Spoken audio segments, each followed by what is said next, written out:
This is Lewis. Welcome back to another YouTube video on the topic of reincarnation. This is part 2 of my interview with the great, sultry, and sensuous Miss Leslie. Invisible Patrice Graham Wilson. Yeah. You won't see her, but you'll hear her. Oh, yes. And you'll feel her presence all around you. Absolutely. Yes. Hello, Leslie. How are Hello, you? Lewis. I'm going to be facing the camera. It's okay. All right. So listen, I've Go been ahead. thinking. Yeah, talk to me. The way you talk about, you have a passion about the whole reincarnation theme. I do. I'm pretty passionate Have you, in fact, do you recall past lives yourself? Have you had the experience of recalling past lives?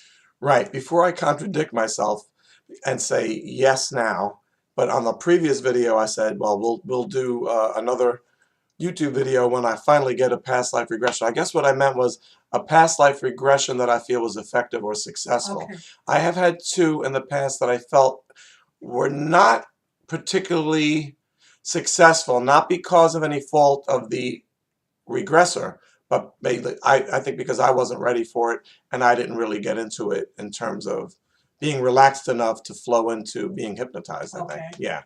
But yeah, I'll tell you about 2 I had. Okay. One was with the world-renowned author and psychiatrist, Dr. Brian Weiss, who in fact has written several books on the topic of reincarnation, very seminal works, along with other authors that I admire.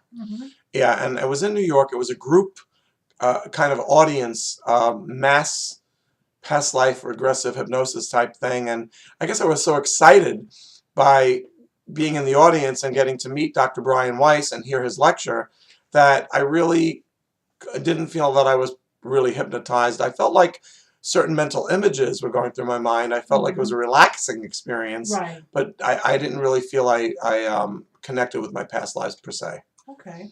The other was with a local psychic who's very well known in these areas, Jersey City, Bayonne, and so forth, Hudson County, and her name is Judith Lewis.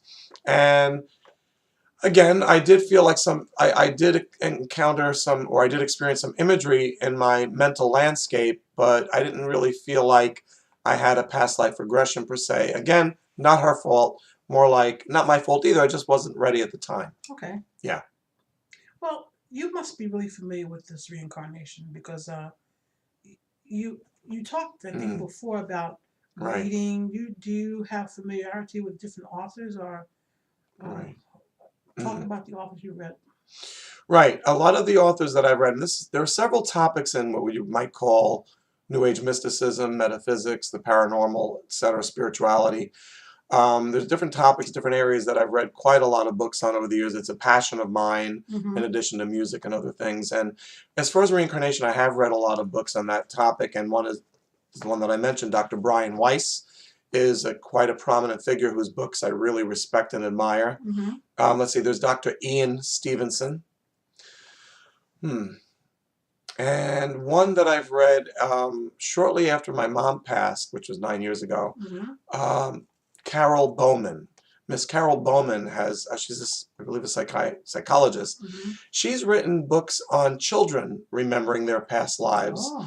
And one book in particular focuses on children who were born or reborn into the same family. Wow.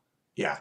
Like they may have had an accidental death or something when they were 5 or 6, or even a little bit older, and then 4 to 5, no, I think it was more like 6 or 7 years later, they reincarnated into the same family. Yeah. Well, have you read books that actually refute this whole idea of reincarnation? I've never been interested in reading an entire book by a so-called self-proclaimed debunker. Yes. That doesn't interest me because I know I believe what I believe, they believe what they believe.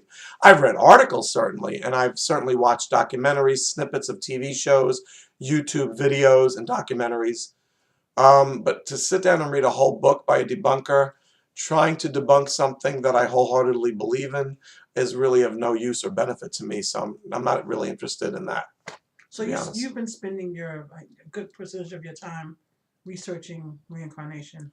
I would say since high school. It was a high school teacher at a Catholic high school I attended, of all things, back in the 70s when I was a junior in high school. I was 16, 17, or 17 going on 18. And this teacher really sparked piqued my interest in reincarnation and other spiritual things.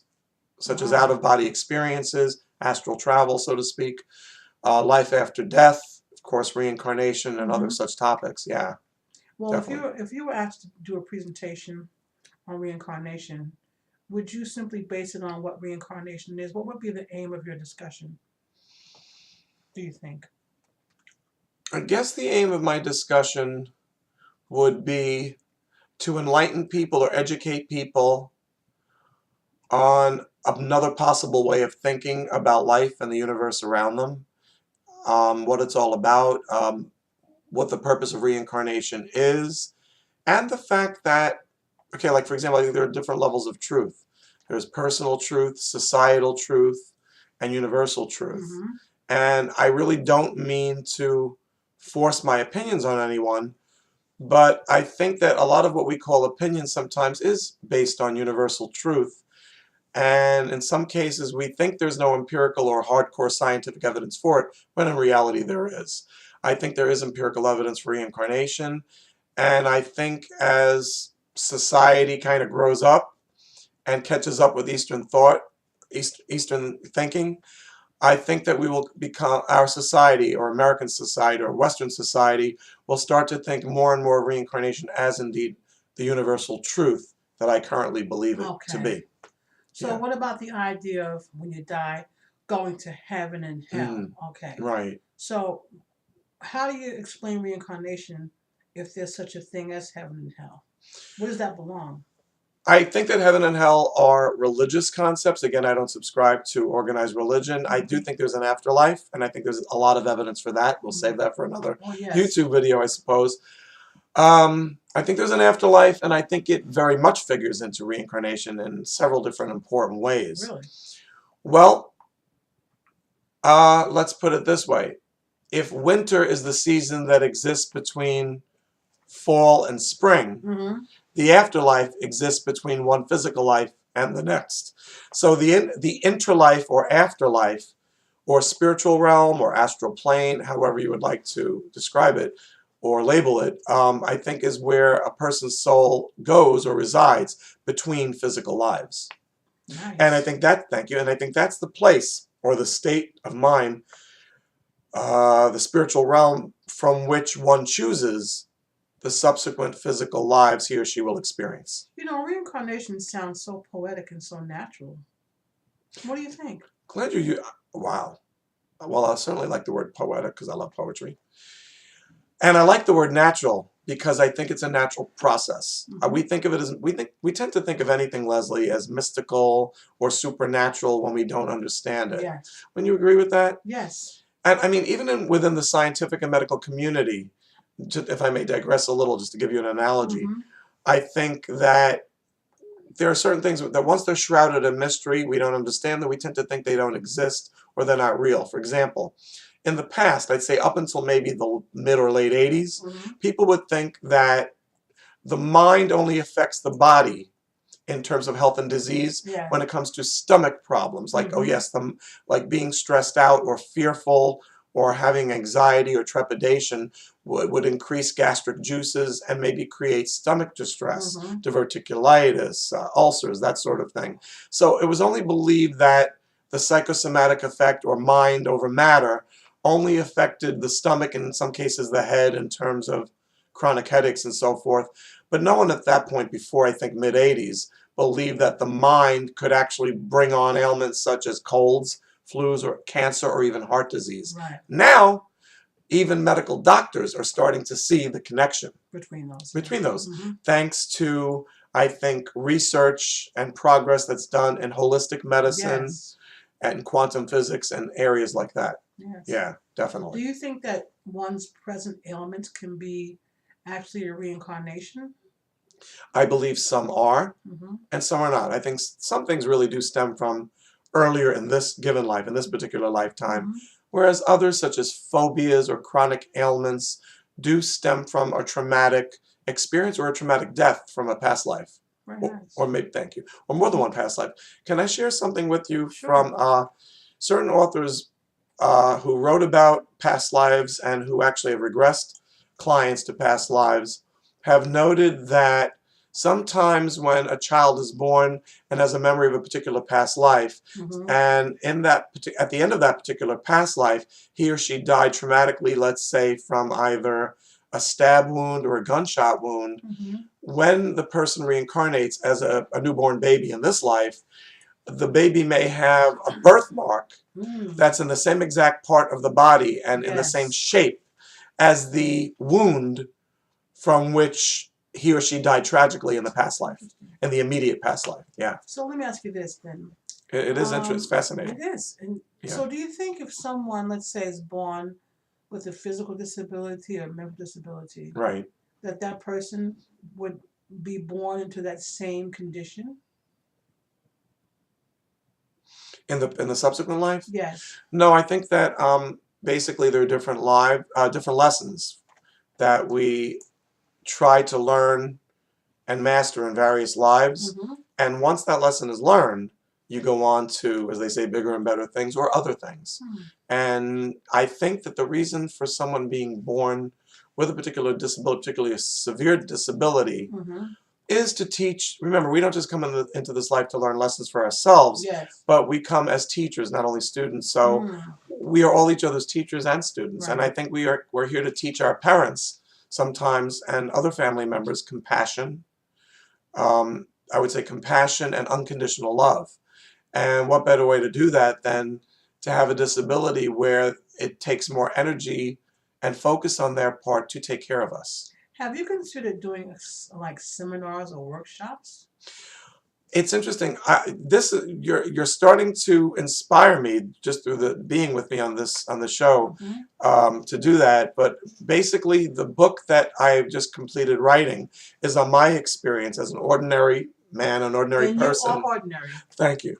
I think we're all extraordinary. You're certainly extraordinary, Leslie. You know that, of course. Certainly. Definitely. Well, I just finished a book of my experience with the law of attraction, what I like to call conscious or magic manifestation, which I've done a video before.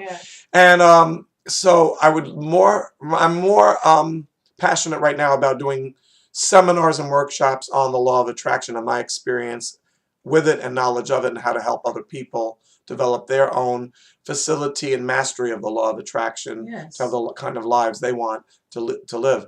But, you know, the more I think about it, I can see where reincarnation does tie into all of this because I think we choose our lives. And you might actually want to consider this YouTube video for my course. You know, when you come to present to my class. It's a given. For the future. It's a done deal. Yeah. It's a done deal. Yes. Of course, certainly, Leslie. Are you kidding me? Well, for real. So I'm going to ask you to kind of pull it all together, bring it together, I like so that we may conclude. Okay. Wrap it up, so to speak. Yes. I like that. Yeah, I like that. Okay. So any specific question? I just want you to, if there's one thing you'd like to convey to the audience about reincarnation. Yes, I would. In fact, I'm going to tie it in with the law of attraction.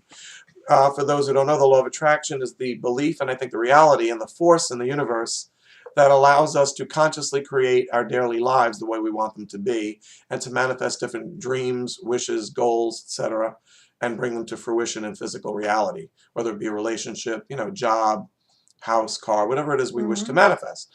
And some people would say, well, if we're dealing with going from one life to another and we're reincarnating, how does that tie in?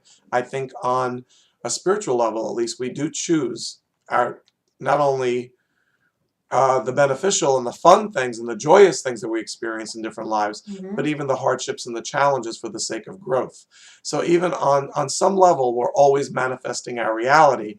And I think reincarnation and the evidence for reincarnation is just one more plateau or level that we're choosing to manifest our reality on. Nice. Thank you. That's beautifully put. Well, I appreciate that, and I love your questions. Those are beautifully put. Very eloquent. Very eloquent, Leslie.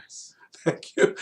So, Leslie, I want to thank you, Miss Leslie Patrice Graham-Wilson. Yes. I want to thank you for joining us on this YouTube video. I'll be back. We certainly hope you will be back. Yeah. I look forward to that. Let's make it a regular Friday night thing. Let's do that. How about that? Let's do that. We'll open some champagne or something the next time. Yes, we'll bring Mr. Lott in on the next one. Oh, please, we better. Of course. Definitely. Thank you so much. You have a wonderful evening. Folks at home, Good night. have a good night. Thank you. Stay well.